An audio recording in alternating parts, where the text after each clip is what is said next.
Picture a global enterprise with offices across Europe, North America, and Asia. The board has asked for an AI plan. The CEO wants a visible result this quarter. Procurement has negotiated the Copilot agreement, the licenses are approved, and the first pilot group has already been told they'll get access next month.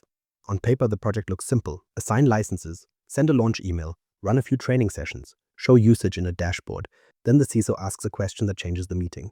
What can Copilot expose through the permissions we already have? Nobody in the room has a clean answer. The SharePoint estate has grown for more than a decade. There are project sites with no named owner. Teams created for initiatives that ended years ago still hold documents. OneDrive folders have been shared through old links. Some groups include external guests who no one has reviewed recently. A finance library has broken inheritance because someone needed to share one file quickly, which is how these things often start. Copilot doesn't invent new access, it works within the access a user already has, but that's exactly the issue. For years, weak permissions can hide in plain sight because most people don't know where to look. A document may sit in an old site, buried in a library with a vague name, accessible to far more people than intended. It exists, but it's hard to find. Copilot changes that experience. It can make information easier to discover, connect, summarize, and reuse. That's the business promise. It can also make old oversharing far easier to act on.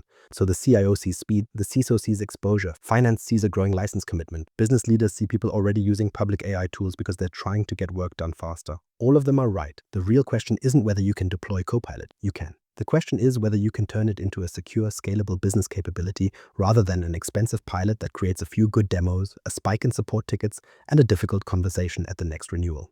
This isn't a software decision alone, it's an operating model decision. You're deciding how your organization will use AI with its data, how it will manage risk, who will own outcomes, and what evidence leadership will require before it spends more.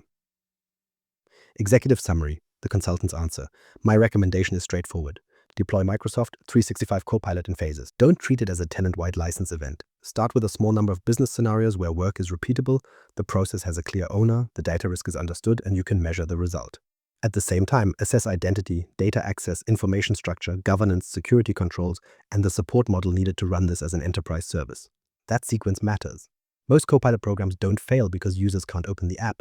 They stall because the organization hasn't decided what good looks like, who owns the risk, or how it will prove value beyond people saying they like the tool. The biggest risk is existing oversharing. Copilot respects permissions. If someone can access a file, Copilot may use that file as context for that person. So your permission model becomes your AI access model. Old broad groups, unmanaged guest access, stale sites, and unclear ownership don't become less relevant because AI arrives. They become more visible. Here's the trade-off. You can move fast by limiting the initial scope, using low-risk cohorts and controlled data sources while you repair the wider estate. Or you can attempt broad access immediately and accept that governance debt will arrive during the rollout, when the cost and pressure are much higher. The biggest opportunity is not AI productivity in the abstract. It's reducing time lost in repeatable knowledge work, preparing for meetings, finding the current version of a policy, turning a long email chain into decisions and actions, creating a first draft from approved material, pulling together a project update from information that already exists across Microsoft 365. Those are useful scenarios because they connect Copilot to work that people already do. A good deployment produces measurable workflow gains, controlled expansion, and a spend that leadership can defend. It also produces something less visible but more important, an operating model for the next wave of AI capabilities, including agents, connectors, and automation. You should expect some scenarios to fail. That's fine. A pilot should tell you where Copilot helps, where the process needs repair, where training falls short, and where controls need tightening. If every pilot scenario succeeds, you probably selected only the easy ones, which is not the same as proving you can scale. So let's zoom out. Leadership and IT often look at the same Copilot deployment and see different problems. Until those views meet in one business decision, the technology discussion stays noisy. Why Copilot projects start now?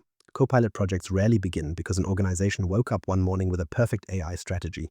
They begin because the board asks what the company is doing with AI, employees are already trying public tools, and competitors are talking about faster service, lower cost, and more productive teams. The pressure is real, and doing nothing can look like a decision in itself. You may also have a quieter problem. People already spend large parts of their day looking for information, reading long email threads, turning meeting notes into actions, and creating first drafts from material that exists somewhere in the business. Those are not new problems. Copilot puts a very visible option in front of leadership to reduce that friction. But it changes the shape of the conversation. Your data is already spread across Teams, SharePoint, OneDrive, and Exchange. A project decision may sit in a Teams chat. The formal document may sit in SharePoint. The latest approval may exist in email. A person preparing for a customer meeting may have to piece all of that together manually, often under time pressure. This is where Microsoft 365 Copilot can be useful. It works in the context of work already happening across the Microsoft 365 estate, rather than asking users to move content into a separate AI tool every time they need help. That convenience is also why the deployment decision carries weight. A standalone chat tool can be useful for generic drafting or public research. Copilot's business case is different. Its potential value comes from helping people work with the documents, conversations, meetings, and relationships that already shape their daily decisions. So leadership sees an opportunity to reduce friction in knowledge work. They want to know whether proposal teams can respond faster, whether managers can spend less time assembling status reports, whether sales teams can prepare for customer conversations with less manual research, whether employees can recover time from meetings that create more follow-up than progress. Those are fair questions. It sees the other side of the same promise. More usage means more demand for help, more questions about what Copilot can access, more pressure on identity controls, and more concern when an answer draws from content that a user did not realize they could reach. Security teams don't want vague reassurance. They want to know which controls apply, what evidence exists, who reviews exceptions, and what happens when something goes wrong. Finance has a different concern. Should every employee receive a license? Or should licenses go first to roles where the work pattern and potential benefit are clear? A broad rollout can create momentum, but it can also create a large recurring cost before the organization has proved that work actually changed. Here's the trade-off. Targeted licensing gives you more control and clearer evidence, but it can create frustration among employees who want access. Broad licensing creates a sense of fairness and speed, but it often turns the value discussion into an argument about usage reports rather than business outcomes. In practice, both approaches can work. The choice depends on what you're trying to learn first. If your immediate goal is to prove value, start where there's a defined workflow and an accountable business leader. If your goal is broad AI literacy, you may choose wider access, but you still need a way to separate exploration from measurable business benefit. The real question is not whether Copilot has useful features. The real question is what business decision you are trying to improve, what work you expect to change, and what proof leadership will accept before you expand. Until that is clear, technical readiness becomes a checklist without a purpose. Executive strategy: define the business decision. Before you assess the tenant, define the decision. Why are you deploying Copilot in the first place? Not why the board thinks AI matters. Not why Microsoft has put it on every roadmap.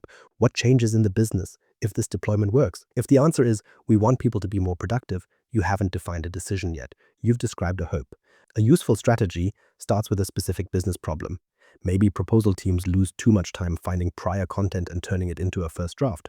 Maybe managers spend too much time after meetings chasing actions across email and Teams. Maybe service teams can't find the latest approved answer while a customer waits. Those are different problems. They need different owners, measures, controls, and rollout plans. The first task in a consulting engagement is to separate demand from value. Lots of employees may want Copilot. That tells you there is interest. It does not tell you where the organization should invest first. You need an executive sponsor who can make decisions across the business, not just approve a budget.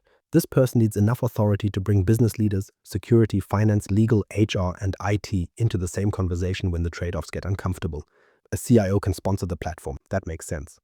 But if the CIO is the only sponsor, the project can quickly become an IT rollout with a business audience. Then IT owns the license count, the support queue, and the risk, while business leaders wait for someone else to explain the value. That model rarely holds. The sponsor needs to ask business leaders a more direct question. Where do you have work that is repeated often enough, painful enough, and clear enough to improve? Start there. A good initial scenario has a known process, a group of users who perform it often, and an accountable leader who can say whether the work improved. It also has a baseline. Without one, every claim after launch becomes opinion. Consider a sales or bid team that repeatedly prepares responses from approved company material. The potential benefit may come from faster discovery, faster first drafts, and less time recreating content that already exists. But you still need to know how the team works today. How long does it take to prepare a first response? Where does rework occur? Who approves the output? Does faster drafting improve the time to submit? Or does it simply move the waiting time to another stage? That brings us to the real trade-off. Copilot can reduce effort within a task, but reduced effort does not automatically create financial return. If people save time but use it to absorb more work, improve quality, or reduce delays, that may still be worthwhile. But you need to state which outcome you expect and who will turn recovered capacity into business value. Otherwise, the ROI model becomes a timesheet fantasy. Everyone has seen those. They look excellent in a steering pack and disappear when finance asks where the money went. Your strategy should name a short portfolio of scenarios, not a long wish list.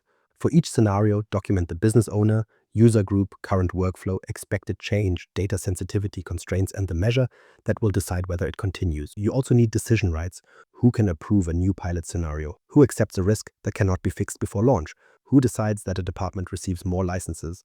Who can stop a scenario if it creates poor output, weak adoption, or an unacceptable control issue? These decisions shouldn't sit in a vague working group. A working group is useful for coordination. It is not useful when someone needs to say yes, no, or not yet. In practice, I would expect the first strategy deliverable to include an executive AI strategy, a scenario portfolio, and a clear record of decision rights. It should fit on pages that senior leaders will actually read, while linking to the detail that delivery teams need. Keep the strategy practical. It should state what you will do first, what you will not do yet, what evidence you need before expansion, and what conditions would make you stop. That last part matters. A deployment plan without a stop condition is usually a spending plan wearing a project badge. You're not trying to predict every future Copilot use case. You're building a way to make good decisions as those use cases arrive. Strategy without a view of readiness becomes a wish list. Next, you need to test whether the environment can support the business promise you've just made. Success criteria and the investment case. Once you have a scenario portfolio, you need to decide what success means before the first license is assigned. This sounds obvious. It rarely happens with enough discipline. Teams often start with a broad claim such as, Copilot will save time. Then they look at usage after launch, collect a few positive comments, and call the pilot a success. Finance asks for the return. Security asks whether the added risk was worth it. The project team has no shared answer. Start with the outcome, not the tool activity. For each scenario, define the business measure that should move. That might be the cycle time for creating a customer proposal. It might be the time between a meeting and an agreed action plan. It might be fewer hours spent finding approved policy content. In a service team, it may be faster response times with no drop in quality or compliance. Time saved matters, but it isn't enough on its own. If a manager saves 30 minutes each day and spends it answering more email, you may have improved their day. You haven't automatically created a financial benefit. If that same time lets the manager handle more customer work, reduces the need for overtime, speeds a decision, or improves the quality of a controlled process, then you can begin to build a credible investment case. That distinction needs to be explicit. Ask the business owner, if we recover this capacity, what will change? If they cannot answer, don't claim a hard financial return. Record it as a productivity or employee experience benefit instead. Those benefits can still justify investment, but they should not get dressed up as cash savings because that makes the whole case weaker. You also need a baseline. Before the pilot starts, observe the current workflow. Don't rely only on what people remember. Measure a sample of real work. How long does the task take from start to finish? How much of that time involves searching, drafting, checking, waiting for approval, or correcting mistakes? Where does work get stuck? How often does someone redo it because the first version was incomplete or based on old information? This is where consultants slow the room down. A workflow that appears to take 2 hours may contain 20 minutes of actual effort and 100 minutes of waiting. Copilot may improve the effort, but it won't fix an approval queue, unclear ownership, or a process that requires 3 people to revise the same document because nobody agreed on the source of truth. Measure quality as well. For a proposal scenario, quality might mean fewer factual corrections, less rework from reviewers, and a higher rate of on-time submissions. For meeting follow-up, it might mean action items with a named owner and due date, confirmed by the meeting lead. For information retrieval, it might mean users can find approved content faster without relying on informal messages or outdated copies. Then separate leading measures from outcome measures. Leading measures tell you whether people are using the scenario in the intended way. Are pilot users returning to Copilot for the task? Are they using it within the relevant apps? Are they completing the enablement? Are managers reinforcing the new workflow? Outcome measures tell you whether the work changed. Did cycle time fall? Did quality hold or improve? Did the team increase throughput? Did customer response improve? Did operational risk reduce? You need both. A group can use Copilot heavily and produce no business result. Another group may use it less often but gain real value in a high-friction task. Prompt counts and chat activity can help you understand engagement, but they are not the investment case. For every scenario, define 3 decision points before launch. First, what would make you continue? Second, what would make you expand? Third, what would make you stop or remediate before spending more? Make these conditions concrete. For example, expansion may require that a scenario meets a target for cycle time improvement, maintains agreed quality levels, shows repeat use among the pilot group, and has no unresolved control issues. A stop decision may follow if output quality creates too much rework, if users do not change the workflow after proper support, or if the scenario depends on data that cannot yet be used safely. That creates a disciplined business case. Your initial ROI model should show the full cost, not just the license. include enablement, support, measurement, governance work, and the time needed from business leaders and pilot users. Finance should be able to see each assumption, challenge it, and understand what needs to happen for the forecast to hold. The deliverables here are a KPI framework, an initial ROI model, and an executive success charter. Together, they define the evidence you will collect and the decisions that evidence will support. Now you can test whether the tenant can support the promise. AI readiness assessment, score the real starting point. You now have a business case, a scenario portfolio, and a clear view of the evidence you need. The next question is less comfortable. Are you actually ready to run the pilot you designed? Not, do we own Microsoft 365? Not, can we assign licenses? The question is whether your current environment can support the specific scenarios you want to test without creating avoidable risk, poor user experience, or operational work that nobody planned for. An AI readiness assessment should not become a workshop where every team rates itself highly because it owns a tool. That happens more than people admit. Security says conditional access exists. Collaboration says SharePoint has governance. Identity says MFA is deployed. Business teams say the data is in Microsoft 365. Each statement may be true, but none of them answers whether the controls work together for the people, data, and workflows entering the pilot. Readiness needs evidence. You assess identity, data access, information architecture, governance, security posture, operations, and adoption capacity. Then you compare the result against the scope you intend to launch. A tenant may be ready for a controlled pilot with a small group using approved sites, while being nowhere near ready for a broad enterprise rollout. Those are two different decisions. Start by defining the assessment boundary. Which business scenarios are in scope? Which user groups will receive licenses? Which regions are involved? Which collaboration spaces contain the information they need? Which systems sit outside Microsoft 365 but may affect their work? Without a boundary, the assessment becomes a massive enterprise cleanup program. That can be useful, but it will delay every practical decision. Your goal here is to find what could prevent a safe, useful pilot and what needs a longer remediation plan. Think of a typical enterprise that wants Copilot to help project managers prepare status updates. You would not assess every document in every SharePoint site. You would assess the sites, teams, mailboxes, access patterns, and users tied to that workflow.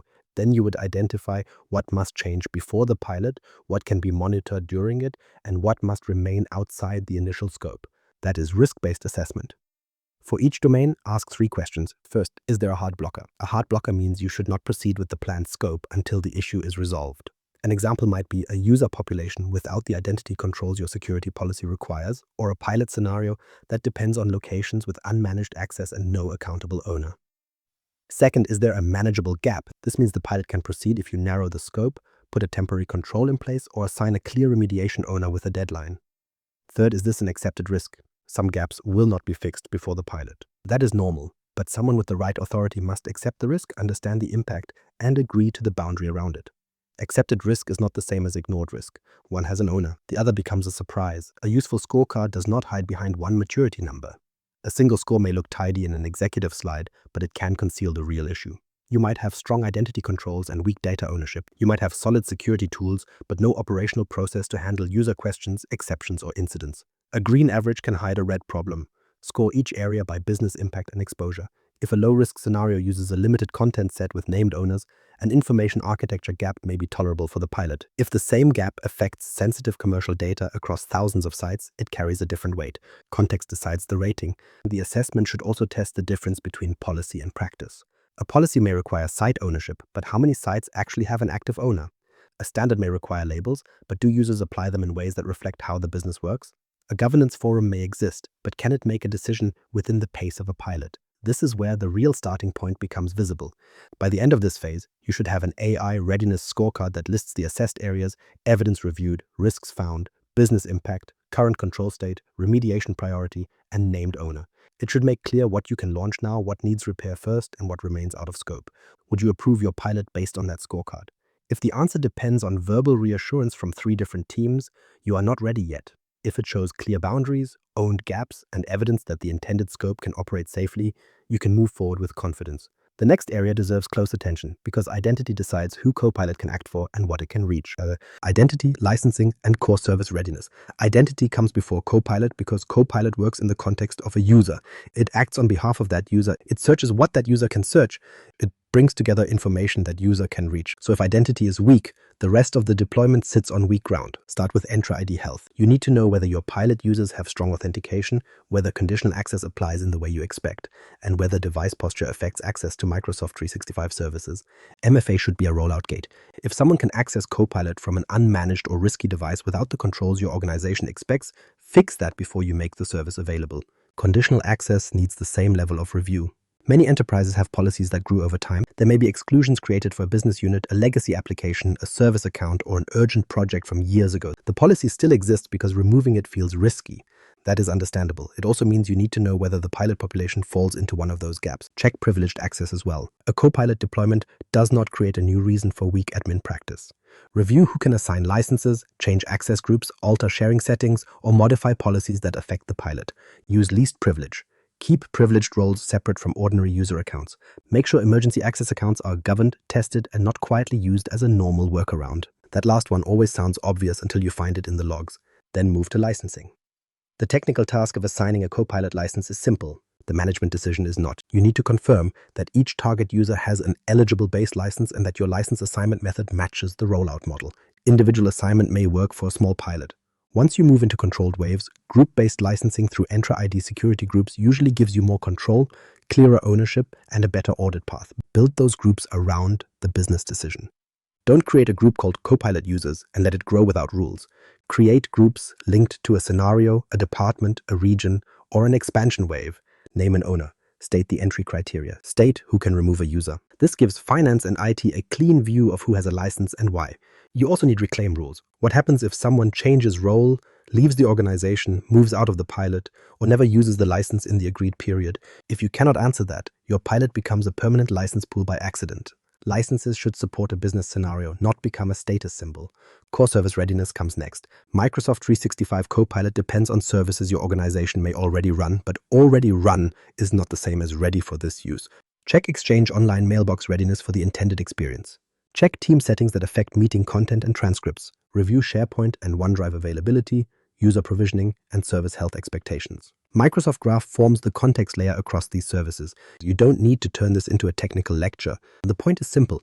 If the information that supports a workflow lives in Exchange, Teams, SharePoint, and OneDrive, the quality of access and service configuration across those places affects the experience people receive. Client readiness matters too. Review the Microsoft 365 Apps Update channel across your target devices. Copilot experiences depend on supported versions and supported channels. A common problem appears when the organization has a cautious update policy, while the business expects new Copilot capabilities immediately. That is a governance choice, not a product fault. Here's the trade-off.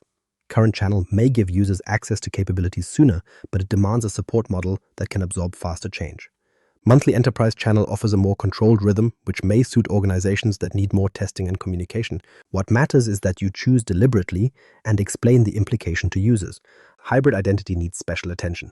A typical enterprise may have cloud identities, synchronized on-premises identities, guest accounts, dormant accounts, shared mailboxes, service accounts, and more than one tenant due to an acquisition. Each of those can affect access, licensing, support, and audit evidence. Guest identities deserve a direct review. Who sponsors them? Are they still active? What can they access? Are they in groups inherited from an old project? The same applies to dormant user accounts. An account that should have been disabled is not a minor housekeeping issue when access to enterprise data sits behind it. Don't license service accounts. Don't treat shared mailboxes like ordinary users. Don't assume every identity in Entra ID belongs in the Copilot population. Your deliverable is a technical readiness register and a licensing strategy. It should show service dependencies, identity gaps, update channel decisions, licensing groups, cost owners, and remediation actions with named people behind them. Service readiness gets users through the door. It does not fix poor information structure once they are inside. Information architecture, data quality, and technical debt. Once identity and service readiness are understood, look at the information people expect Copilot to work with. The first question is simple. Where does work actually live? Don't ask where the policy says it should live. Ask where people go when they need the latest proposal, a decision from last month, a customer commitment, or the approved version of a policy. In many enterprises, the answer is spread across several places. The project team says one thing, a SharePoint library holds another version, a shared mailbox contains the latest approval, someone's OneDrive has the working draft because the formal site became too hard to use. Copilot can help people work with the information it can find. It cannot decide which of 5 conflicting versions is authoritative just because one has a more confident file name. That's a data quality problem, but not in the narrow sense. This is not mainly about removing blank rows from a spreadsheet or enforcing folder names. It is about business context. Does the document state its owner? Is there a current version? Does it have a clear purpose? Can a user tell whether it is draft guidance, a historical record, or an approved operational standard? If the answer is no, Copilot may retrieve content that looks relevant but sends the user in the wrong direction. The output may read well. That doesn't make the underlying information right. Start the assessment by mapping the information paths for the pilot scenarios. If you want project managers to prepare status updates, identify where they collect project information today. If you want account teams to prepare for customer meetings, identify the approved sources they rely on. If you want HR to help managers answer policy questions, identify the policy sources that should be used and the old sites that should not. That gives you a practical boundary. Then look for the patterns that create confusion. Unowned sites are common. So are duplicate libraries, stale teams, old channels, copied document sets, and shared mailboxes that have become a shadow knowledge base because nobody agreed where the real record belongs. Technical debt rarely arrives as one dramatic failure. It accumulates through sensible, local decisions. A team creates a new site because the old one is crowded. A project keeps its team after it ends because deleting it feels unsafe. A shared mailbox stays active because it contains useful history. Over time, the organization builds a large volume of content without a reliable way to separate current business knowledge from old material. That changes the Copilot decision. You do not need to clean the entire tenant before running a pilot. That approach can become a long delay with no end date. But you do need to decide what content is suitable for the pilot, what needs repair first, and what should be excluded until ownership and structure improve. Here's the trade-off. Broad access may increase the chance that Copilot finds something useful. It also increases the chance that it finds stale, duplicate, or poorly governed information. Restricting the initial scope can reduce the richness of the experience, but it gives you a more reliable basis for testing whether the workflow itself improves. For an initial pilot, choose content areas with named owners, current material, and a clear business purpose. Isolate sources where ownership is unclear, where content has not been reviewed, or where conflicting versions create a real risk of poor decisions. Metadata can help, but don't turn it into a paperwork exercise. Use metadata where it helps users and systems distinguish content that matters. A document type, business area, owner status, or review date may be enough. If you ask users to complete 20 fields before saving a file, they will find ways around it. That is not resistance. It is a predictable response to friction.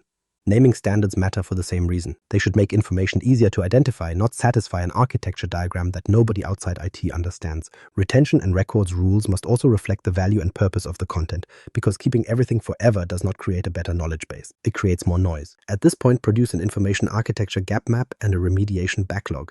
The gap map shows where the pilot workflow depends on trusted information, where that information lives, who owns it, and what quality issues affect retrieval. The backlog separates immediate pilot actions from longer-term work, with priorities based on business impact and risk. Good information architecture reduces future decisions. Without it, users spend more time asking whether they can trust what Copilot found. And the next phase is where that uncertainty becomes far more direct, because permission cleanup is the work most teams try to postpone. Data and permission cleanup find the exposure. This is the phase almost every organization tries to shorten. Someone will say, Copilot doesn't give anyone new access, so why do we need a permission cleanup before the pilot? Technically, that first part is correct. Copilot works within the permissions already assigned to the user. Operationally, it misses the point. The problem is not new access. The problem is that old access becomes far easier to use. A user may have had access to a document for years without knowing it existed. With Copilot, they can ask a natural question and receive a summary that brings that document into their working context. That is why a permission review belongs before broad deployment. Start with the forms of access that create the largest exposure. Look for broadly shared SharePoint sites, links that grant access beyond the intended audience, anonymous links where they remain allowed, and folders shared from personal OneDrive locations. Review guest access with the same discipline. Every guest should have a sponsor, a business reason, a defined scope, and an active end date or review cycle. If you cannot explain why a guest still has access, that access should not remain by default. Then look at inherited permissions. Inheritance is useful when a site has a clear structure and a stable membership model. It becomes a problem when people break inheritance to solve one urgent sharing request, then add direct permissions to folders, files, and libraries over several years. Eventually, nobody can explain who has access or why.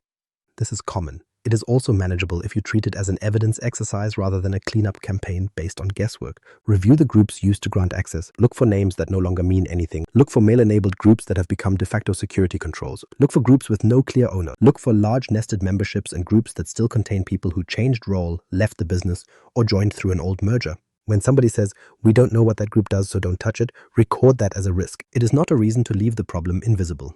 The same review needs to cover Teams because Teams membership often maps to the collaboration spaces and files behind the experience. Check private channels, shared channels, old project teams, and external members. Also examine shared mailboxes and common workspaces where teams have stored sensitive operational knowledge outside the normal document management pattern.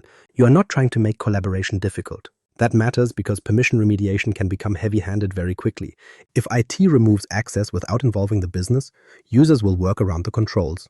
They will download files, send attachments, create new unmanaged spaces, or keep copies where nobody intended them to sit. The better approach uses risk-based triage. Prioritize content that combines high sensitivity, broad reach, stale ownership, and active business use. A public project site with low-risk material may need attention, but it does not carry the same urgency as a poorly owned location containing commercial plans, employee information, legal material, source code, or financial records. Ask 4 questions for each exposure. What data sits here? Who can reach it today? Who is accountable for deciding who should reach it? How actively is the content used? That gives you a workable queue. The data owner decides the intended access model. The platform team helps apply it. Security validates the risk. The project team tracks the outcome. This is where accountability stops being a policy word and becomes a real operating practice. You may find that the safest pilot choice is not to clean every issue before launch. Instead, limit pilot users to approved content areas while remediation continues elsewhere. That is a reasonable trade-off when the scope is controlled and the risk is clear. What you should not do is ignore broad access because the cleanup looks difficult. Would you approve an AI tool to summarize and connect information across these access paths if a user had never seen a clear list of what they could reach? That is the consultant checkpoint. If the answer is no, you have work to do before expanding the scope. The output from this phase is an oversharing inventory, a remediation plan, and named owners for each material finding. The inventory should not be a giant export that nobody reads. It should show the exposure, the affected business area, the likely impact, the accountable owner, the required action, and the target date. Some issues will need immediate correction, others can sit in a controlled backlog. The difference should be visible, agreed, and defensible. Permissions answer who can access content today. To keep that access model from degrading again, you need durable controls around classification, sharing, and the life of the information itself. Labels, lifecycle, and durable controls. Cleaning permissions once is not governance. Without durable controls, the same problems return. A new team gets created with the wrong sharing settings. A document moves into a less protected location. Someone shares a sensitive file broadly to solve an urgent request. 6 months later, you are back where you started, except the AI estate is larger. Sensitivity labels help turn a permission decision into a repeatable control. But keep the model simple enough that people can use it under normal work pressure. Most organizations need a small number of labels that employees can understand without opening a policy document. Terms such as public, general, confidential, and highly confidential can work if your organization defines them clearly and connects each label to a real handling rule. The names matter less than the behavior they trigger. For example, a highly confidential label may limit external sharing, apply encryption, and require access to named people. A general internal label may allow normal internal collaboration but block public access. Users need to know what choice they are making and why.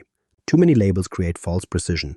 If an employee has to choose between 12 similar classifications before they can save a document, they will guess. Or they will choose the default every time. That is not a user failure. It means the control design has asked people to do work that the system should handle for them. Start at the container level where possible. A SharePoint site, team, or Microsoft 365 group usually represents a business purpose and a group of people working together. Apply a container label that sets the expected privacy, external sharing rules, and default protection. Then derive file labels from that container by default. This reduces choices at the point of work. If a project site is confidential, new files in its main library should inherit that classification unless there is a justified exception. A user can still need a more restrictive label for a particular document, but the safe default should match the workspace. Every exception needs a path. Who can change a label? What happens if a file's sensitivity conflicts with the site where it is stored? Can a user move a highly sensitive document into a general workspace? What review happens when a label downgrade affects encryption or sharing? These are not edge cases once you operate at scale. They are normal work. Design the route before users find the gap. Microsoft Purview can support this model through data loss prevention, auto-labeling, review queues, and quarantine actions. The point is not to switch on every policy and hope for the best. Start with the data types that create the clearest business and regulatory exposure, such as credentials, personal data, financial information, or protected source code. Use DLP to detect conditions that should not be handled by user judgment alone. If someone labels a file as general, but it contains access tokens or sensitive employee data, the control should flag it, block an unsafe action where appropriate, or send it to a review queue. In higher risk cases, quarantine may be the right response until the content owner, security team, or compliance function can decide what happens next. Automation needs human ownership. A DLP rule can detect patterns. It may not understand that a code name refers to an unreleased product or that a finance team has a legitimate reason to handle information that would trigger a standard policy. Define exception groups, escalation routes, and response times. Otherwise, your controls either block real work or become ignored alerts. Then manage the lifecycle of the spaces and information itself.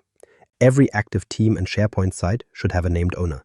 That owner should periodically confirm that the site remains needed, its membership is still appropriate, its label still fits, and its sharing settings reflect the current business need. This is attestation. It sounds administrative because it is. It is also one of the few reliable ways to stop abandoned workspaces from becoming permanent data risk. Set a sensible review cycle. Some sites need frequent review because they hold sensitive content or have changing external membership. Others can follow a longer cycle. If nobody confirms ownership, have a defined route for notification, archive, deletion, and recovery. Don't delete business content without a recovery plan, and don't retain everything forever because nobody wants to make a decision. External sharing follows the same principle. Allow it where there is a business need, but tie it to data sensitivity named accountability and review. A supplier collaboration site does not need the same rule set as an internal planning site. A highly confidential file should not travel through the same sharing path as a general working document. The deliverable is an information protection baseline and a lifecycle policy set. It should show the label taxonomy, default controls, exception process, DLP actions, ownership rules, review cadence, and recovery process. Once those controls are in place, you have a way to keep the estate from drifting back toward unmanaged access. Permissions determine access today. Security addresses what happens when that access comes under attack. Security and compliance deploy AI safely. Security for Copilot starts with a plain idea. You do not approve a new way of finding and using enterprise information based on a promise that users will behave perfectly. You design controls that verify identity, device, session, and access context each time the service is used. That is zero trust in practice.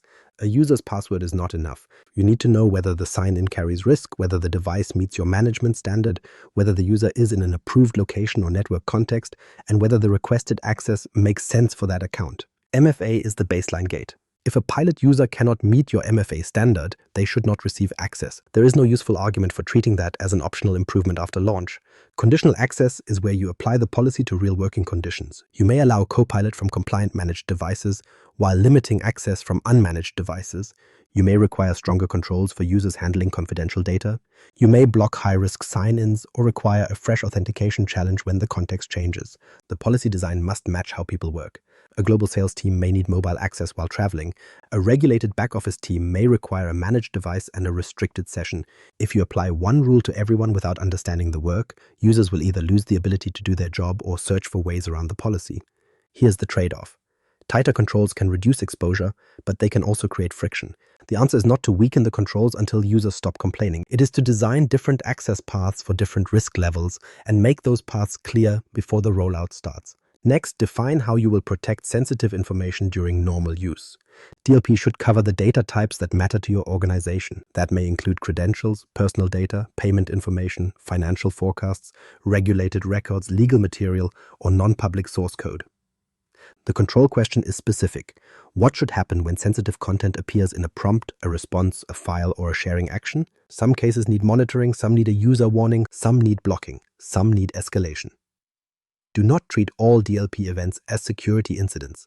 If every alert reaches the security team, the team will drown in noise and business users will wait for answers. Set severity levels, define who triages each level, agree what evidence they need, how quickly they need to respond, and who can make an exception. Audit matters because Copilot changes how users interact with information. You need to retain the records required by your internal policy, legal obligations, and regulatory environment. That includes being able to investigate an allegation, respond to an e-discovery request, and understand what activity occurred when a potential data exposure is reported. Be clear with employees about this. Copilot is not a private personal notebook.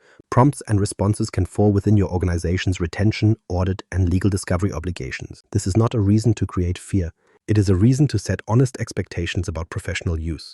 Insider risk needs the same maturity. The goal is not to watch every employee or treat normal work as suspicious. The goal is to detect patterns that suggest a meaningful concern, particularly when sensitive content, unusual access behavior, and risky actions appear together. Security, legal, HR, and privacy teams need an agreed path for handling those cases. No single team should improvise after an alert arrives. For global organizations, data residency and regulatory boundaries need an early decision. Where are your users? Where does their data need to remain? Do particular regions have local requirements, labor rules, works councils, or sector controls that change what you can enable and when? Multi-geo may be part of the design, but it does not remove the need to understand local obligations. Encryption also requires practical review. Know which content protections affect how information can be used in Copilot scenarios and test the behavior with your actual labels and policies. A control that exists only in a design document is not a control you can rely on. You also need an incident path for AI-specific events. What happens if Copilot produces harmful or misleading content that enters a business process? What happens if a user receives information they should not have been able to discover? What happens when a malicious prompt attempts to manipulate an AI experience through content it is asked to process? Don't promise that these events cannot happen. Define how you detect, contain, investigate, communicate, and learn from them. For a pilot, run a tabletop exercise. Give the teams a realistic scenario, then ask who does what in the first hour.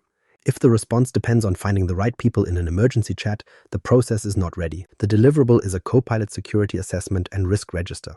It should state the controls you have, the gaps you accept, the threats you monitor, the people who own each response, and the evidence you retain. Security controls only work when they fit the architecture people will actually use. Technical architecture, choose the deployment shape. At this point, you've established the business scenarios, tested readiness, reviewed information risk, and set the security boundary. Now you need to choose the deployment shape. The question isn't whether you can add Copilot Studio, connectors, agents, and Azure AI on day one. You can. The real question is whether each layer solves a defined business problem that standard Microsoft 365 Copilot cannot solve well enough. Start with the core Copilot experience. For many early scenarios, standard Copilot in the Microsoft 365 apps is enough. A manager needs help preparing for a meeting. A project lead needs to turn notes into a status update. A sales team needs a first draft using material it already owns. These are usually adoption and workflow questions before they become architecture questions. That keeps the first deployment understandable. Once you introduce custom agents, external connectors, automated actions, or Azure services, you add new dependencies, new support needs, new security paths, and new decisions about ownership. Every architecture decision creates a governance decision. Microsoft Graph is central to the core experience because it provides the permission-trimmed context across Microsoft 365. Put simply, it helps connect the work a user is doing with the content, people, meetings, messages, and files that user is allowed to reach. But permission-trimmed does not mean quality-trimmed. Copilot can respect a user's access rights and still retrieve content that is outdated, poorly named, duplicated, or irrelevant to the decision at hand. That is why search architecture deserves attention. You need to know what content is indexed, which sources should contribute to search, who owns each source, and how you will handle low-quality or obsolete content. A useful architecture question is this. When Copilot gives a user an answer, where should that answer come from? For an HR policy scenario, the answer should come from the current approved policy source, not a collection of old files, informal team chats, and documents from a reorganization 3 years ago. For a sales scenario, it may need approved product information, account material, and current commercial guidance. The source system owner needs to define that boundary. Connectors can extend access to information held outside Microsoft 365. That may be useful where a business process relies on a CRM, service platform, knowledge base, or line of business system. Here's the trade-off. A connector can make Copilot more useful by bringing relevant context closer to the user. It can also bring another system's access model, data quality issues, retention rules, and operational risks into the Copilot experience. Before you connect anything, ask who owns the source data, who approves its use, what users should be able to retrieve, and who supports it when results are incomplete or wrong. Don't connect a system because someone says all our data should be available to AI. That is not an architecture principle. It is a future incident report waiting for a date. Copilot Studio and Azure AI have a place, but only after you prove a defined workflow needs more than the standard capability. Copilot Studio may fit when a team needs a focused agent with clear instructions, defined knowledge sources, and perhaps a controlled action path. Azure AI may fit when you need more custom orchestration, integration, model choice, or engineering control than the Microsoft 365 experience provides. Both can be good choices. Neither should become a side project where every department builds its own assistant with different rules, unclear data sources, and nobody responsible when it stops working. Start with the standard experience. Add complexity only where a scenario has measurable value, clear ownership, and controls that match the scope. Multi-tenant and merger situations need extra care. A global enterprise may run more than one tenant due to acquisitions, legal separation, regional structure, or historical decisions. Users may expect Copilot to work across those boundaries because their business work crosses them. The architecture may not support that expectation in the simple way they imagine. Be explicit about data boundaries. Define which tenant owns the service, where identities are managed, which content sources are in scope, and what users can expect across organizational lines. Do not let an acquisition integration problem hide inside an AI project. It will not become easier there. Your target architecture should be practical enough to operate. Document the standard Copilot capabilities you will enable, the approved data sources, search and indexing assumptions, planned connectors, custom extensions, service dependencies, and support ownership. Keep a design decisions log. When someone asks 6 months later why a connector was approved or why an agent has access to a certain source, you should not need to reconstruct the answer from meeting notes. The deliverables are a target architecture, a dependency map, and a design decisions log. Good architecture reduces future decisions. It gives teams a clear default path, a defined exception path, and a reason to say no when a request adds complexity without adding enough business value. That brings us to the next decision: how you control the cost of the architecture and the licenses that sit behind it. Licensing strategy and cost controls. Licensing is where a sound Copilot strategy can quietly turn into an uncontrolled operating cost. The easy move is to buy broadly, assign widely, and hope usage grows into the spend. That may satisfy initial demand, but it removes the discipline you need to prove where Copilot changes work and where it simply becomes another unused entitlement. Start with the business scenario, then assign the license. A role does not automatically justify a Copilot license. Two people with the same job title may work very differently. One may spend much of the week preparing documents, reviewing customer context, and running meetings. The other may work mainly in a specialist system with limited use for Microsoft 365 Copilot. Treat licenses as an investment in a work pattern, not a benefit attached to a title. For the first waves, targeted licensing usually gives you the clearest evidence. You can connect each license group to a scenario, a business owner, expected use, and defined measures. If a department wants more licenses, ask them to identify the workflow, the accountable manager, and the outcome they expect to improve. That isn't bureaucracy for its own sake. It stops the rollout becoming a queue of people asking, why do they have it and I don't? The answer should not depend on seniority, enthusiasm, or who asked first. It should depend on the current expansion criteria and whether the role fits a proven scenario. Broad licensing has a place if your organization wants to build broad AI fluency, or if a large population has similar knowledge work patterns, wider access may be sensible. But price the decision honestly. The total cost is not the Copilot line item alone. Include the base Microsoft 365 licensing position, enablement time, support capacity, governance activity, permission remediation, platform administration, reporting, and the time business teams spend changing their work. A license that costs a fixed monthly amount may create several times that cost in the first year when you include the work required to make it useful and safe. That is not an argument against deployment, it is an argument against presenting procurement cost as the whole investment. Finance should be able to see the full model, show the direct cost per licensed user, show shared platform and governance costs, then allocate the costs to departments where that supports accountability. Some enterprises use chargeback, where the department pays for licenses and related services. Others use showback, where central IT pays but reports consumption and cost back to each business unit. Here's the trade-off. Chargeback creates stronger local ownership, but it can slow adoption if leaders protect their budgets until every benefit is proven. Showback reduces that barrier, but departments may treat licenses as free and hold onto them long after the business case has faded. There is no universal answer. Choose the model that matches how your organization funds digital services, then make the rules visible. You also need an assumption about demand. Some leaders expect licenses to behave like a shared pool. A person uses Copilot this month, then someone else uses the same seat next month. That may not match how the service is licensed or how the user experience needs to work. Don't build a financial forecast on pooled demand unless your procurement terms and operating model support it. Model renewal exposure early. Ask what happens if the pilot expands, usage rises unevenly, or the organization commits to a larger volume before the benefits realization plan is mature. Set review points before renewal or major expansion decisions. Those reviews should assess scenario outcomes, active use, support demand, control findings, and the remaining cost to scale. Unused licenses need an agreed response. Set a reasonable review period. Look at whether the user belongs to an active scenario, whether they received role-based support, and whether a manager still expects the role to use Copilot. Then reclaim, reassign, or retain the license with a documented reason. Don't use activity alone as the test. A user may have low visible activity but gain value in a periodic high-impact task. But don't let that become a blanket excuse either. The manager who owns the scenario should be able to explain the expected value. Your deliverables are a licensing strategy, financial controls, and a 12-month cost forecast. They should show how licenses are assigned, who owns the spend, when usage and value are reviewed, how licenses are reclaimed, and what triggers the next investment decision. Technology and licenses still need someone accountable for the decisions that follow.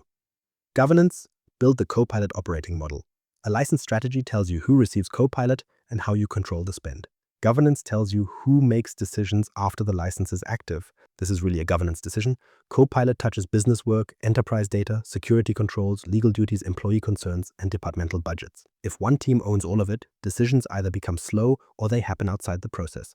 Neither is a good operating model. Start by naming the accountabilities. The CIO or digital leader usually owns the platform, outcome, and the service model. The CISO owns the security bar and security risk decisions. Data owners decide whether their information is fit for the intended business use. Legal, privacy, and compliance teams define the obligations that apply to prompts, outputs, records, and regional requirements. HR helps shape employee guidance, training boundaries, and concerns about work change. Finance owns the financial discipline, not the value claim itself. Business leaders own that. They must identify the workflow, nominate users, validate the result, and explain what changed in the business after Copilot entered the process. That last part is where many operating models fail. IT can make Copilot available. IT cannot decide whether a sales proposal is better, whether a caseworker has made a sound decision, or whether a department has redirected saved time into work that matters. The business leader has to own those outcomes. Put this into a clear responsibility model. You can use RATSI if your organization already works that way, but the format matters less than the clarity. For each decision, identify who recommends, who approves, who must be consulted, and who needs to know after the decision. Keep the steering committee small enough to decide. A steering committee with 20 people may represent every interest, but it rarely resolves a problem. Build a group with actual decision rights across business, IT, security, risk, legal or privacy, finance, and adoption. Meet at a set cadence during the pilot and expansion phases, then adjust once the service becomes stable. Its job is not to review every prompt or approve every user request. It should decide on expansion waves, material risk acceptance, policy exceptions, high-impact agent proposals, budget changes, and issues that cannot be resolved within the delivery teams. Give it an escalation path with defined response times. If a business unit finds a serious access concern, everyone should know who receives it, who assesses it, and who can pause the relevant scope. Then define the AI policies people will actually use. Your accepted use policy should state what employees can do with Copilot, what still requires human review, what types of data need special care, and what behavior is not allowed. Keep the language direct. Use professional judgment and follow company policy may be true, but it doesn't help someone deciding whether they can use a generated summary in a customer response or an internal management decision. Specify the moments where human review is mandatory. That may include regulated communications, employment decisions, legal advice, financial commitments, customer-facing content, or outputs used in high-impact operational processes.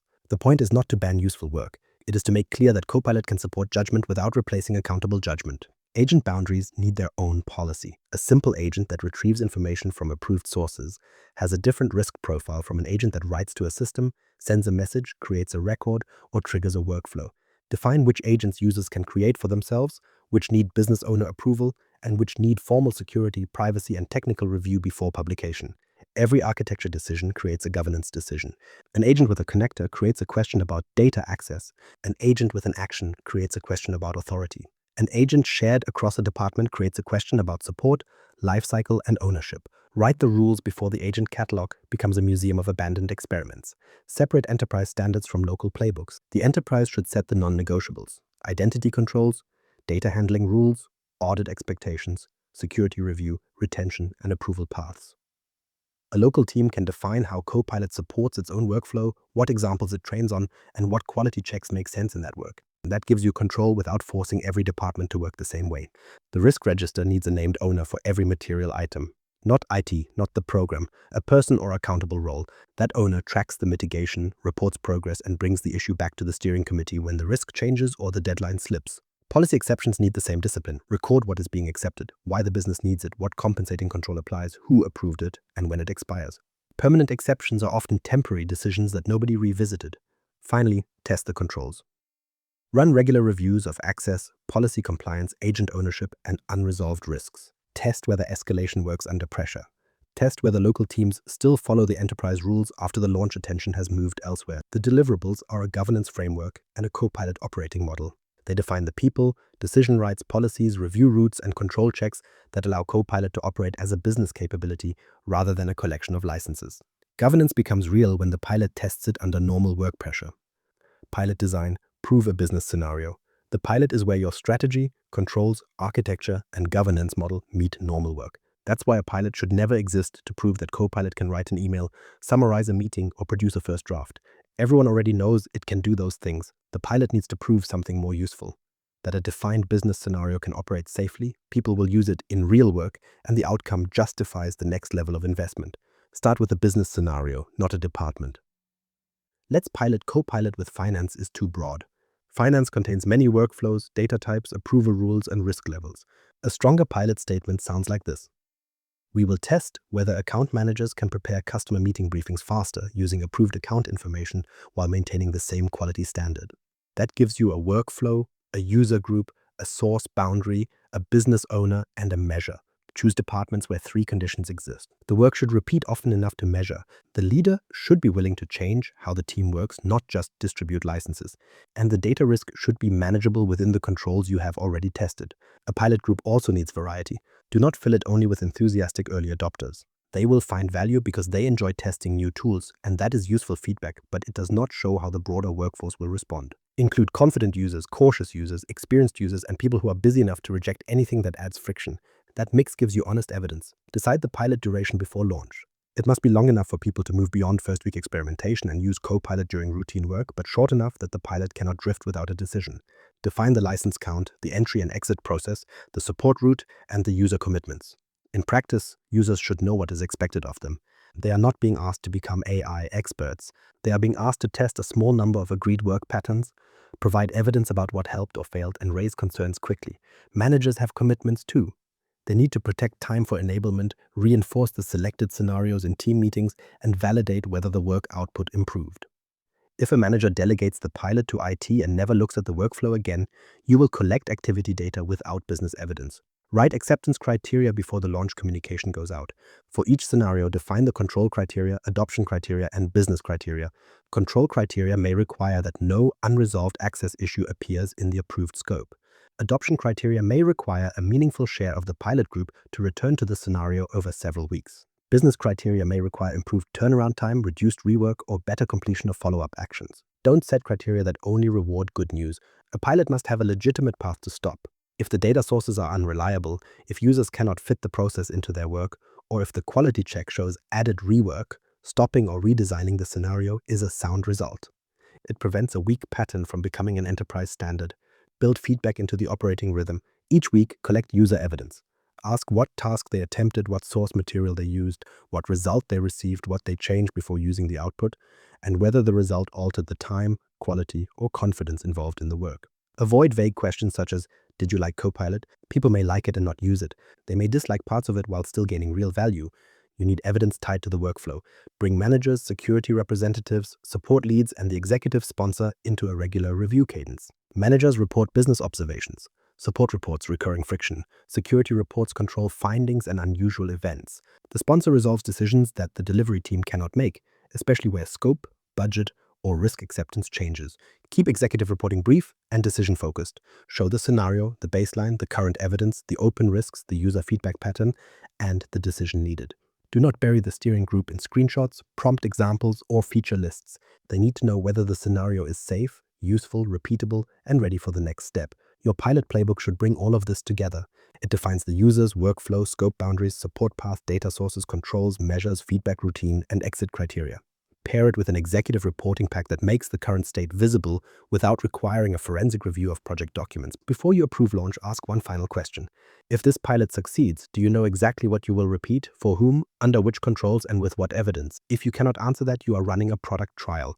A successful pilot produces a repeatable expansion decision. Pilot review, decide expand, fix, or stop. The pilot ends with a decision meeting, not a celebration meeting. That distinction matters because a pilot can feel busy, get good comments from users, and still fail to justify expansion. Your job is to compare the evidence against the baseline and the success criteria you agreed before anyone received a license. Start with the workflow result. Did the selected team complete the work faster? Did quality stay the same or improve? Did rework fall? Or did people spend the time they saved checking and correcting output?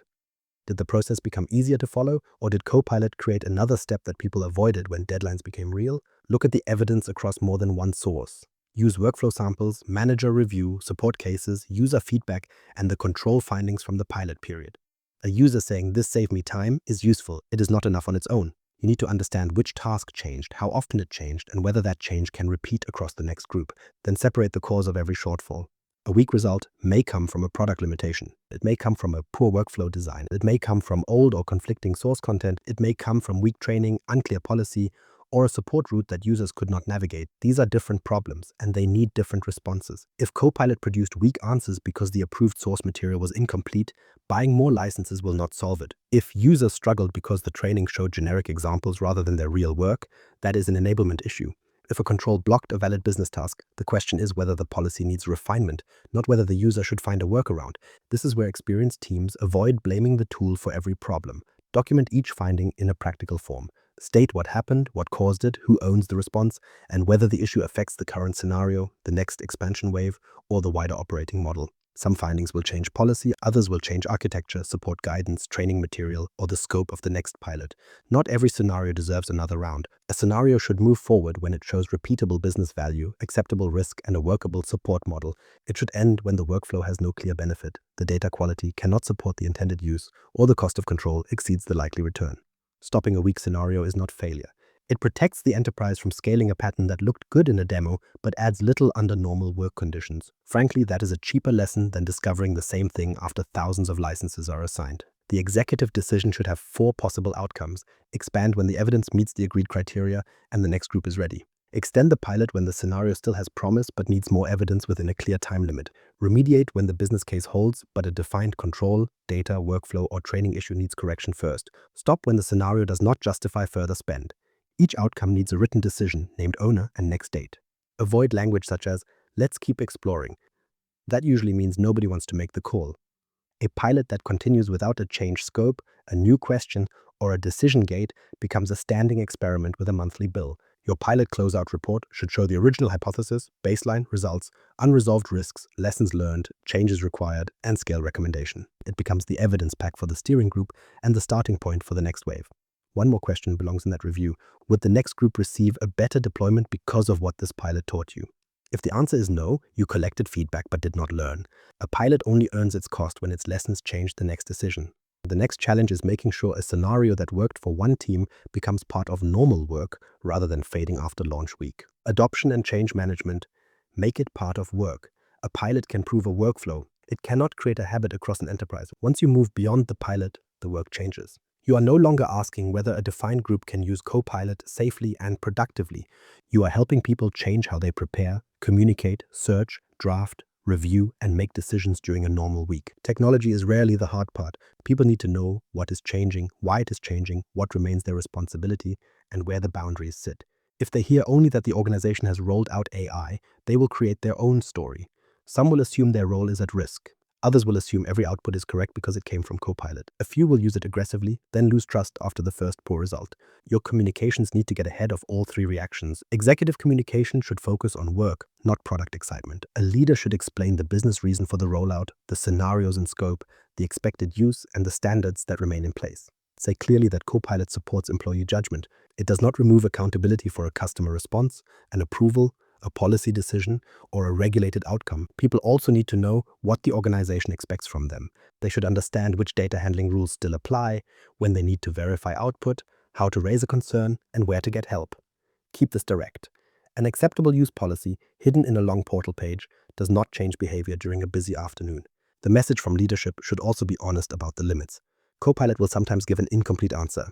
It may use a source that needs checking. It may produce wording that doesn't fit the audience or the decision. That is normal for this kind of tool. Employees need permission to challenge it, correct it, and decide not to use the output when it does not meet the standard. Then move from broad communication to role-based enablement. Generic training often begins with the interface, a list of features, and a few clever prompts. That may help people feel familiar with the tool, but it rarely changes work. A finance manager, project lead, HR advisor, sales executive, and service desk analyst each need to see how Copilot fits into a task they already own. Use their real working materials where policy permits. Show a project manager how to prepare a status update from approved meeting notes and project records. Show a sales team how to prepare for an account meeting without copying old material into an unapproved source. Show an HR team how to use Copilot for a first draft while keeping mandatory review and approved policy sources in place. That is where training becomes workflow design. Prompt coaching belongs here too. Don't teach prompts as magic phrases that employees memorize. Teach people how to state the outcome they need, give enough context, point to the right source, and define the form of the answer they want. A useful prompt is often just a clear work request. Tell Copilot the task, the audience, the source material, the constraints, and the quality check. Then review the result. Employees already know how to brief a colleague. Prompt coaching helps them apply that same discipline to an AI tool. Build local champion networks, but don't turn champions into unpaid support staff with an impressive title. A good champion translates between the platform team and the local team. They know the work well enough to identify useful scenarios. They can share practical examples, collect concerns early, and show peers how to use the tool without making it feel like a central IT campaign. Choose champions who are trusted, not simply the loudest volunteers. They need time from their manager, clear guidance, access to current materials, and a route to escalate issues. If people begin asking them security, policy, or technical questions they cannot answer, the support model needs to catch that quickly. Resistance also deserves serious attention. Some people will worry about job change. Some will worry that poor output will damage their reputation. Some will fear that usage data becomes a measure of effort or performance. Others will resist because their current process works and changing it feels like extra work with no clear return. Don't dismiss these concerns as fear of change. Address them in the open. Explain what data you collect and why. Separate adoption measures from individual performance management unless your organization has explicitly chosen another path and has dealt with the legal, HR, and labor implications. Show where human judgment remains required. Most of all, make sure the first use cases remove friction rather than add another system people need to manage. Support needs layers. Start with self-service guidance for common questions, approved scenario examples, policy reminders, and short learning material. Add office hours where users can bring real work questions. Then define a clear escalation route for technical issues, access concerns, suspected data exposure, and policy questions. Every support asset needs an owner. Someone must keep guidance current when the service changes, when policies change, or when the pilot evidence shows that users misunderstand a scenario. Otherwise, your internal knowledge base becomes another stale source that Copilot may eventually surface. There's a small irony in that, but it happens. The deliverable is a Copilot adoption plan, supported by a champion network and role-based playbooks. It should state who communicates, who trains, who supports, how feedback moves, and what teams do when adoption stalls. Make Copilot part of work people already need to do. If it feels like an extra activity, it will disappear the moment the calendar gets busy. Adoption measurement and continuous learning. Once people begin using Copilot in real work, leadership will ask a familiar question. Is it working? Be careful with the answer. Usage data tells you whether people opened the tool. It does not tell you whether the tool improved the work. A rising prompt count can mean adoption is improving. It can also mean people are trying several times to get an answer they can use. Activity is a signal, it is not proof. Start with a simple adoption view that shows active users, repeat users, and used by the relevant apps or scenarios. Look at the pattern over time. Did people use Copilot once after training, then stop? Are they returning to the selected workflow each week? Does one team have strong repeat use while another has almost none? Those differences matter more than a tenant-wide average. A low-use team may have received poor training. It may lack an obvious scenario. Its manager may not be reinforcing the new workflow.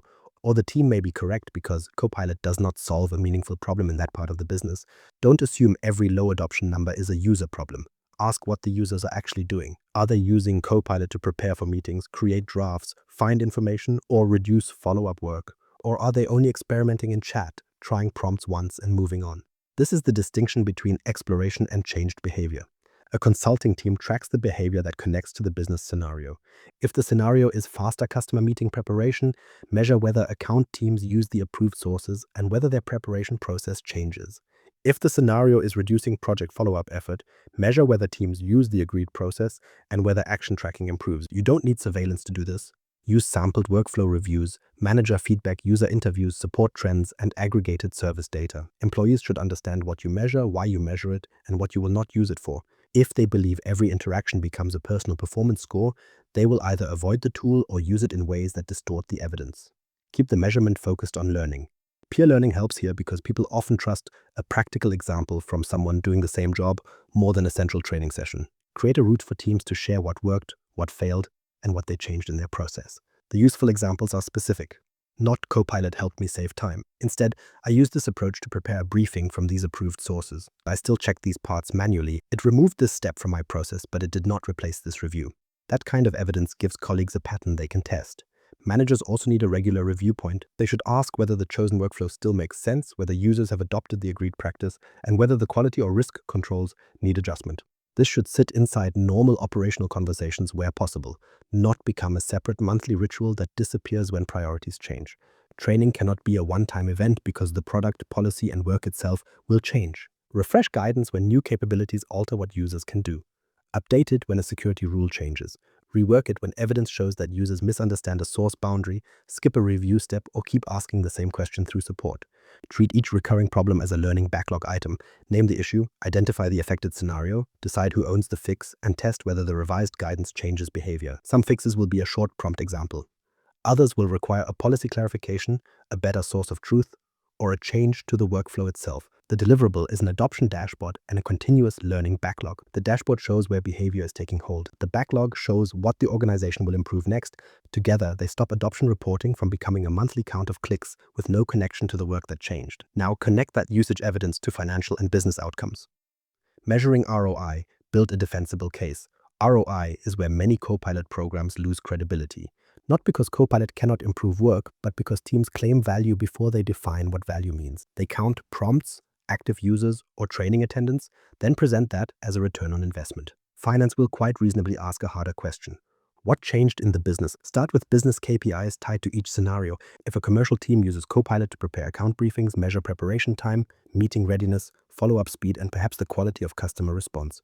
If a project team uses it to reduce meeting administration, measure the time from meeting end to assigned actions, missed actions, and decision delays. The measure must belong to the work. Cycle time is often a good place to start because it is visible. How long does it take to turn a request into a first draft, a reviewed draft, or a customer response? Yet faster work is not always better work. Add a quality measure. Ask the manager or a sample reviewer whether the output met the existing standard, needed less rework, or created new errors. Decision speed can also matter. A leadership team may spend days reconstructing context from emails, documents, and meeting records before it can make a routine decision. If Copilot shortens that process while preserving sound review, the value is not merely time saved. It can reduce delay in a project, customer issue, or operational approval. Customer experience belongs in the model where the scenario touches customers. You might measure response time, resolution time, consistency of communication, or customer feedback. Don't claim that Copilot improved customer experience because users like the tool. Show the link through the workflow. Technical KPIs have a different purpose. They tell you whether the service is being used in the way your scenario expected and whether the operating model can support it. Track active users, repeat use, relevant feature use, support demand, error patterns, and control events. A rise in support tickets is not automatically bad. During a new wave, it may show that people are engaging. The question is whether the same issues keep returning and whether the support model resolves them. Feature use also needs context. A department might use Copilot chat frequently, but rarely use the app experiences tied to the scenario. That can tell you the workflow design has not taken hold. Or it may show that the scenario itself needs a different route. Don't force adoption into a feature just because the original plan expected it. Then calculate the financial picture. Start with full cost per user, not just the license. Include the license cost, training, support, administration, governance work, security controls, and the share of remediation needed to operate the service responsibly. At department level, show the local license allocation and the common service costs that support it. That makes the discussion more honest. Next, calculate capacity recovered. This is where teams often get ahead of themselves. If employees save 30 minutes a day, that does not automatically create 30 minutes of financial benefit. The organization pays the same salary unless it uses that recovered time differently. The real question is, what happened to the capacity? Did the team handle more customer cases without extra hiring? Did it reduce contractor spend? Did it improve response times within the same headcount? Did people shift time from repetitive coordination into revenue work, quality checks, or project delivery? Or did the saved minutes simply disappear into the day? There is no shame in the last answer. It may still improve employee experience, but it is not the same as a hard financial return. Build the model with visible assumptions. State the number of users in the scenario, the frequency of the task, the baseline effort, the measured change, the percentage of recovered time that becomes productive capacity, and the cost basis used by finance. If an assumption is uncertain, label it as uncertain. That is more credible than false precision. Use scenario-level baselines before the rollout. Then validate the result with samples. Compare work completed before and after, while allowing for changes in demand, seasonality, and team composition. Ask managers for evidence, but don't let manager opinion replace measurement. Finance should review the model before it reaches the executive group. A good business case has 3 views. The conservative case counts only verified cost avoidance or measurable throughput gains. The expected case includes validated capacity redirected into agreed business work. The strategic case may include softer benefits, such as faster decisions or improved employee experience, but it keeps those separate from cashable savings. Here's the trade-off. Generic vendor studies can help you form a hypothesis. They cannot prove your organization's return. Your data estate work patterns, controls, and adoption level are different. Use external research as context, not as the number you take to the board. The deliverables are an executive dashboard, an ROI model, and a benefits realization plan. The dashboard gives leaders a view of outcomes, cost, adoption, support, and risk. The ROI model explains how the numbers were calculated. The benefits realization plan assigns owners to turn recovered capacity into an outcome the business can actually see. A good dashboard does not justify scale by itself. The scale decision depends on whether you can repeat the controls, the workflow patterns, and the financial discipline across the next part of the enterprise. Scaling enterprise-wide from hundreds to tens of thousands. Scaling Copilot is not a larger version of a pilot. At 500 users, a central team can still know most of the use cases, answer many questions directly, and intervene when something goes wrong. At 50,000 users, that model breaks. Requests arrive from every region. Policies meet local practice. Support tickets multiply. A small number of weak controls can create a large operational burden. So scale through repeatable scenario clusters, not through one large license upload. A scenario cluster groups people who do similar work, use similar sources, face similar risks, and can learn from the same playbook. It might include account teams preparing customer briefings, project managers converting meetings into actions, or HR teams preparing internal communications under defined review rules. The expansion unit is not the whole department. It is a group with a known work pattern, an accountable business lead, a support route, and evidence from a prior wave that the pattern works. This gives you a way to expand without rebuilding the deployment from scratch every time. Global rollout adds decisions that local pilots can hide. Language is one of them. A prompt pattern that works well in English may need adjustment for local business language, document standards, or cultural expectations. Training needs local examples, not simply translated slides. Support also needs people who understand the user's working context, not just the platform. Regional policy differences matter as well. Data residency, local regulatory requirements, labor rules, privacy expectations, and works councils may change the sequence of the rollout. In some regions, you may need more consultation before enabling certain capabilities. In others, local laws may affect which data sources, monitoring practices, or employee communications are acceptable. Don't treat this as a blocker to global scale. Treat it as deployment design. Set a global minimum standard for identity, security, data handling, audit, and governance. Then let local accountable owners apply that standard within their legal and operating context. The global team should not guess how a regional requirement works. The regional team should not create a separate Copilot policy because it is easier than working through the shared model. That brings us to ownership at scale. You need central coordination, but you do not need a central bottleneck. An AI center of excellence should provide standards, reusable assets, architecture patterns, controls, measurement methods, and expert support. It should also identify issues that recur across the enterprise and turn those lessons into better guidance. It should not approve every routine request. If every license waive, training session, and low-risk scenario needs central committee approval, the business will root around the model. Give local teams a clear path for standard scenarios. Reserve central review for exceptions, high-risk data, external connectors, agents with actions, regional regulatory concerns, or material changes to the service. Think of the AI Center of Excellence as a coordination function. It sets the route, maintains the shared standards, and watches for problems that cross organizational boundaries. Business units still own their workflows. Data owners still own their data. Security still owns security decisions. The center helps those groups move in the same direction without taking over their jobs. The support model has to mature at the same pace as the rollout. At enterprise scale, a single mailbox or Teams channel is not a service model. You need tiered support. The first tier handles common how-to questions, approved scenario guidance, and access issues. Champions and local enablement leads provide peer support close to the work. Platform operations handle service configuration, licensing, and technical defects. Security and compliance teams own escalations involving data exposure, policy breaches, or suspicious activity. Vendor management also becomes part of the operating model. Track service changes, licensing changes, support commitments, known limitations, and roadmap items that may affect your controls or training material. Product change moves quickly.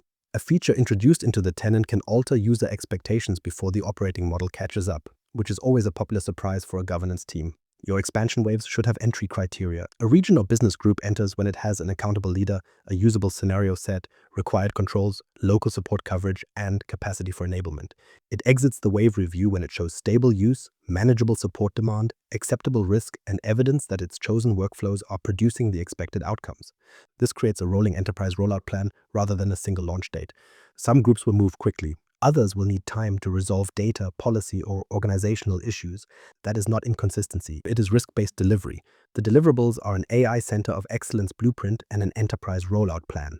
The blueprint defines central and local responsibilities, decision routes, service layers, and escalation paths. The rollout plan shows each expansion wave, its readiness criteria, its local owners, and the support capacity required before licenses are assigned. As Copilot reaches more of the enterprise, every shortcut taken in the first phase becomes easier to see. Continuous optimization and the 12-month roadmap. An enterprise rollout does not end when the last planned license wave goes live. That is usually when the more difficult work begins, because the service now has users with different needs, regions with different constraints, and a steady flow of new Copilot features, connectors, and agent requests. You need a 12-month roadmap that makes those decisions deliberate. For the first 30 days, focus on the foundation. Confirm the executive strategy, complete the readiness work for the initial scope, prioritize the risks that can block the pilot, and establish the control baseline. This is not the period for broad access. The main decisions in this first period are practical. Which business scenarios enter the pilot? Who owns each one? Which data sources are in scope? What permission risks need immediate remediation? What control evidence must exist before users begin normal work? By day 30, you should have a named sponsor, accountable business leads, a risk register, an initial scenario portfolio, and a pilot design that can be approved or rejected on evidence. From day 31 to day 90, run the controlled pilot and build the adoption system around it. This period is about testing the chosen workflows under normal business pressure. Users need role-based guidance. Managers need to review whether the work actually changes. Support teams need to see what users struggle with. Security and governance teams need to observe whether the controls behave as intended. Keep a decision gate at the end of this period. You are not asking whether people enjoyed the pilot. You are deciding whether the scenario should expand, whether a known gap needs remediation, or whether the organization should stop spending on that use case. The difference is expensive. During months 4 through 8, expand through the scenario clusters that have already shown enough evidence. Do not widen scope simply because a quarter has ended and the rollout plan needs a new number. Expand where the next groups meet the readiness criteria, where their work resembles the proven scenario, and where local support can handle the change. This is also the period where regional readiness becomes more visible. Some locations will need local training, adapted materials, regional data decisions, or extra consultation before they move forward. Build those activities into the wave plan rather than treating them as late exceptions. Your support model should mature at the same time. The first waves often depend heavily on central experts because the questions are new. By the middle of the year, common issues should have clear self-service guidance, repeatable support procedures, and local champions who can handle the normal workflow questions. Central teams should spend less time explaining basic usage and more time addressing patterns, risks, and requests that need enterprise decisions. Months 9 through 12 are for optimization. Review license allocation against actual scenario outcomes. Reclaim licenses where the business case did not develop. Reassign capacity where demand and evidence are stronger. Update the financial forecast based on operating costs, not the assumptions you made before the pilot. This is also when agent opportunities become more credible. By now, you should know which workflows have stable source material, clear business ownership, repeat use, and enough friction left that a focused agent might help. That does not mean every successful Copilot scenario needs an agent. It means you can assess agent proposals with real evidence rather than a slide deck full of ambition.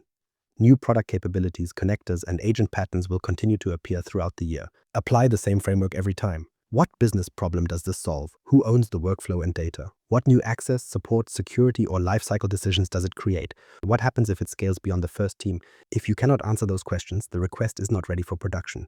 Your deliverable is a 12-month enterprise roadmap with named milestones and decision gates. It should show what happens in each phase, who owns the outcome, what evidence allows the next move, and what conditions pause expansion. A roadmap without decision gates is just a calendar. It tells people when activity will happen, but not whether that activity should continue. Before we come to the recommendation, we need to confront the mistakes that repeatedly turn a sound investment into an expensive pilot. Top enterprise mistakes. What experienced consultants stop early. The first mistake happens before the project even has a name. An organization buys licenses, announces an AI program, and only then asks what Copilot can reach through existing permissions. By that point, the pressure is already moving in the wrong direction. Procurement wants the licenses assigned. Leaders want visible progress. Security is asked to catch up. That sequence creates avoidable risk. Copilot doesn't invent access, it makes access easier to use. So, if your SharePoint sites contain broad groups, old sharing links, unclear ownership, or folders with broken inheritance, Copilot makes the result of that history more visible. The fix isn't to panic or shut down collaboration. It is to assess the risk before you make broad access part of the user experience. The next mistake is confusing activity with value. A dashboard may show lots of users, lots of chats, and lots of time spent in the service. That can look reassuring, but a busy pilot can still produce no measurable business result. What changed in the workflow? Did a team respond to customers faster? Did a manager spend less time rebuilding project context? Did document review produce fewer errors? If nobody can answer those questions, the pilot has evidence of interest, not evidence of return. This is where experienced consultants slow the conversation down. They ask the uncomfortable question. Would you renew these licenses if the usage report disappeared? If the answer is unclear, your measures are too weak. Another common failure is treating Copilot as an IT project, while business leaders remain spectators. It can configure services, manage licenses, secure identity, and provide support. It cannot decide which work is worth changing, whether output quality meets a business standard, or where recovered capacity should go. The business has to own the workflow. When a business leader says, "It is rolling out Copilot to us," you already have a warning sign. The language should be different. The business is improving a defined work pattern, with IT providing the platform and controls. That shared model changes the quality of decisions because each group owns the part it can actually influence. Training is another area where good intentions often fail. A broad launch webinar, a prompt library, and a few video links may create a burst of attention. Then usage drops because people cannot see how the tool fits into the work waiting on their desk. Generic training teaches a product. It rarely changes a process. Give people examples that match their role, their source material, their review duties, and their real constraints. Then give them a place to ask questions after the training ends. Without that, people either stop using the tool or create workarounds that bypass the controls you spent months putting in place. Champions help, but only when the organization supports them. Naming enthusiastic volunteers as champions without giving them time, guidance, or a route for escalation simply moves the burden into the business. They become the unofficial help desk, then burn out or give inconsistent advice. A champion network needs a purpose, a support path, and managers who recognize that this is part of the role. Missing executive sponsorship creates a different kind of failure. Without a sponsor who can make cross-functional decisions, every difficult issue gets stuck. Security waits for legal. Legal waits for business ownership. Finance asks for a case that nobody owns. The project continues because no one formally stops it, but it cannot move with confidence either. The sponsor doesn't need to approve every detail. They need the authority to resolve trade-offs when the groups around the table disagree. Unclear governance has the same effect at a larger scale. If nobody knows who can approve an exception, accept a risk, or decide whether an agent should move beyond a team, people will either wait too long or act without approval. Both outcomes cost time. Poor information architecture is often harder to see because it sits beneath the visible project plan.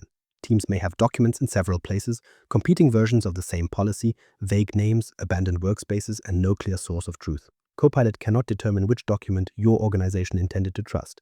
It can work with the content available to it, and that makes information discipline a business responsibility, not an optional cleanup exercise. Then there is the missing post-pilot roadmap. A pilot reaches its end, people share positive feedback, and the organization announces success. But no one has defined the next wave, the support model, the control changes, the licensing rules, or the decision gate for expansion. The pilot becomes a permanent small program, too successful to stop and too incomplete to scale. Finally, don't expect AI to fix a broken process. If a workflow has unclear ownership, poor source data, unnecessary approvals, and conflicting policy, Copilot may help people produce documents faster. It will not make the underlying process coherent. In some cases, it simply helps the organization move confusion at a higher speed. Pause and look at your own plan. Which of these mistakes has already entered it? Which one is someone calling a later phase because it is politically easier to postpone? The answer depends less on whether Copilot is impressive and more on whether your organization can carry the operating model that comes with it. Should every enterprise deploy Copilot?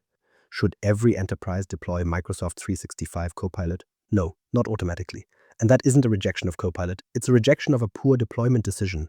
An enterprise should deploy Copilot when it can point to business scenarios where better access to context, faster drafting, less time spent finding information, or more consistent follow-up will change work in a measurable way. It should also have enough control over identity, data access, security, and support to operate the service responsibly. That is the threshold. You don't need a perfect tenant. Few enterprises have one. You do need an honest view of the risks in the scope you plan to enable, named owners who can deal with them, and a plan that prevents a small pilot from turning into uncontrolled access at scale. For small and mid-market organizations, the answer can be simpler. They often have fewer regions, fewer policy layers, and a smaller number of data stores. That can make a focused rollout easier, but it also means there may be less capacity for governance, support, and change work. Keep the scope narrow. Pick a small number of repeatable scenarios. Give ownership to leaders who know the work. Set clear rules for data handling and review, then expand only where users and managers can show a real change in the work. Large enterprises need more formal discipline. They operate across regions, business units, legal entities, labor rules, and inherited systems. A decision that looks simple from central IT can create a different effect in a local market. So large enterprises need clear global standards, local owners, lifecycle controls, regional rollout design, and a coordination model that can manage exceptions without creating gridlock. The scale of the tenant does not create value. It increases the cost of weak decisions. Highly regulated organizations should set a higher bar before broad access. If you operate in healthcare, financial services, public sector, defense, or another closely governed field, you need evidence that your controls work in the scenarios you intend to support.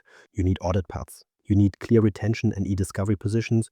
You need to know how data boundaries, local obligations, and human review requirements affect the service. That does not mean you should wait indefinitely. It means you prove the controls and the workflow in a contained scope before you invite the whole organization in. A controlled pilot can be a sensible way to build evidence. A broad launch without that evidence is simply asking the risk team to bless uncertainty. So my recommendation is direct. Fix identity first. Review permissions before broad deployment. Establish governance before you create demand you cannot manage. Improve the information architecture around the scenarios you want to support. Then deploy Copilot in phases with business ownership and a clear test for value. If your plan starts with a tenant-wide license assignment, pause it. You may still reach a broad rollout. But first, earn the right to scale. Next steps, the first 90 days. The first 90 days should produce decisions, not just activity. Start by naming 4 accountabilities. You need an executive sponsor with authority to resolve business trade-offs. You need an accountable platform owner for the Copilot service. You need a security owner who can set and assess the control bar. And you need business leads who own the workflows being tested. Write those names down. If any of those roles are shared across several people, make the decision rights clear.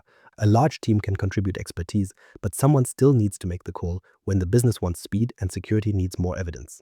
Next, commission an AI readiness assessment and a permission risk inventory for the first intended scope.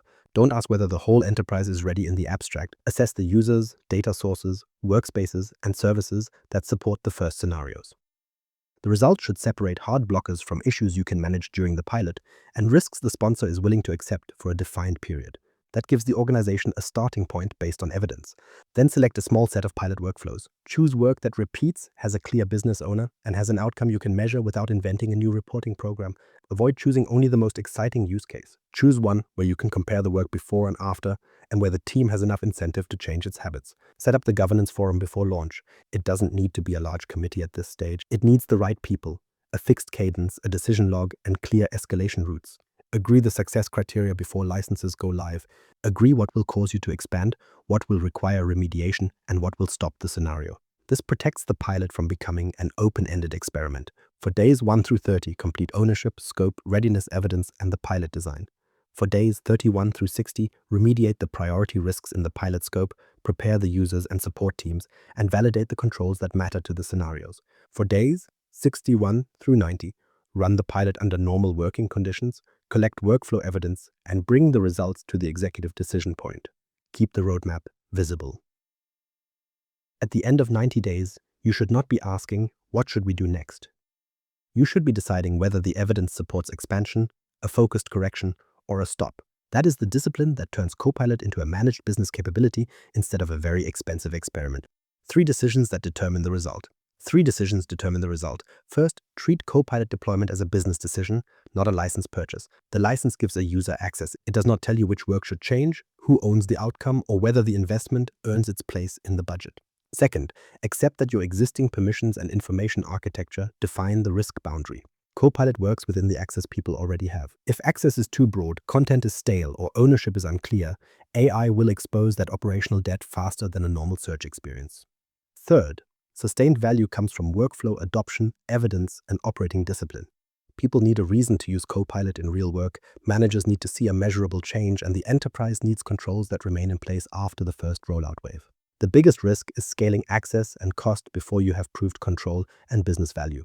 The biggest opportunity is redesigning high-friction knowledge work around secure, measurable patterns that people can repeat. So the recommended next step is simple. Approve a readiness assessment before approving broad deployment. If you're facing a similar challenge, or you'd like an independent perspective on your Microsoft strategy, architecture, or governance, connect with me on LinkedIn. I work independently and collaborate with a trusted network of Microsoft MVPs and domain experts to help organizations make better technology decisions.